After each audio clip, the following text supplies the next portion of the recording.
ஆதியாகமம் 2ஆம் அதிகாரம். 1. இவ்விதமாக வானமும் பூமியும் அவைகளின் சர்வசேனையும் உண்டாக்கப்பட்டு தீர்ந்தன. 2. தேவன் தாம் செய்த தம்முடைய கிரியையை 7ஆம் நாளிலே நிறைவேற்றி தாம் உண்டாக்கின தம்முடைய கிரியைகளையெல்லாம் முடித்த பின்பு 7ஆம் நாளிலே ஓய்ந்திருந்தார். 3.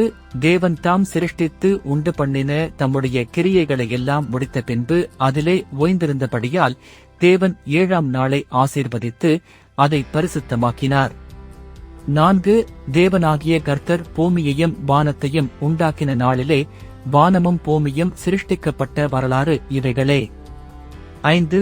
நிலத்தினுடைய சகலவித செடிகளும் பூமியின் மேல் இன்னும் உண்டாகவில்லை, நிலத்தினுடைய சகலவித பூண்டுகளும் இன்னும் முளைக்கவில்லை, ஏனெனில் தேவனாகிய கர்த்தர் பூமியின் மேல் இன்னும் மழையை பெய்ய பண்ணவில்லை, நிலத்தை பண்படுத்த மனுஷனும் இருந்ததில்லை.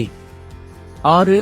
அப்பொழுது மூடுபனி பூமியிலிருந்து எழும்பி பூமியையெல்லாம் நனைத்தது. 7. தேவனாகிய கர்த்தர் மனுஷனை பூமியின் மண்ணினாலே உருவாக்கி ஜீவசுவாசத்தை அவன் நாசியிலே ஊதினார், மனுஷன் ஜீவாத்துமாவானான். 8.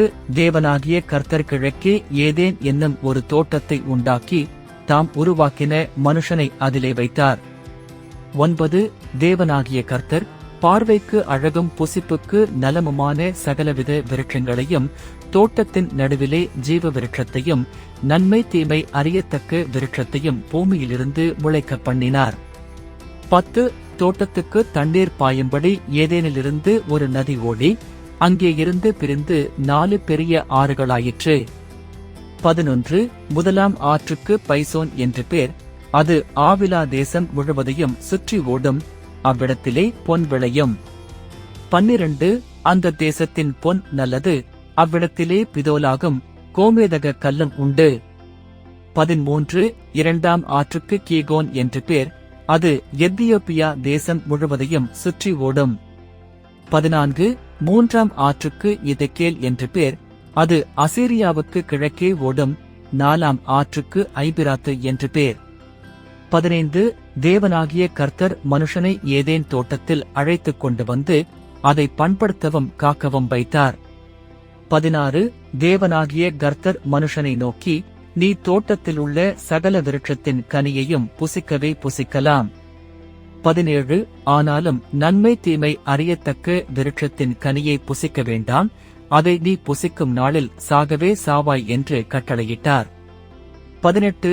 பின்பு தேவனாகிய கர்த்தர், மனுஷன் தனிமையாயிருப்பது நல்லதல்ல, ஏற்ற துணையை அவனுக்கு உண்டாக்குவேன் என்றார்.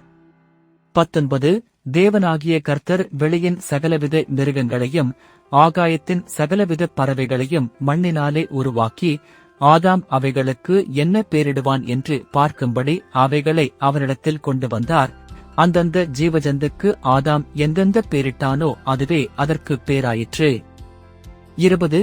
அப்படியே ஆதாம் சகலவித நாட்டு மிருகங்களுக்கும் ஆகாயத்து பறவைகளுக்கும் சகலவித காட்டு மிருகங்களுக்கும் பேரிட்டான், ஆதாமுக்கோ ஏற்ற துணை இன்னும் காணப்படவில்லை. 21.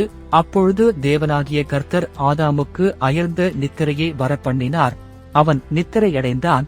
அவர் அவன் விலா எலும்புகளில் ஒன்றை எடுத்து அந்த இடத்தை சதையினால் அடைத்தார். 22. தேவனாகிய கர்த்தர்தாம் மனுஷனில் எடுத்த விலா எலும்பை மனுஷியாக உருவாக்கி அவளை மனுஷனிடத்தில் கொண்டு வந்தார். 23. அப்பொழுது ஆதாம், இவள் என் எலும்பில் எலும்பும் என் மாம்சத்தில் மாம்சமுமாய் இருக்கிறாள், இவள் மனுஷனில் எடுக்கப்பட்டபடியினால் மனுஷி எண்ணப்படுவாள் என்றான். 24.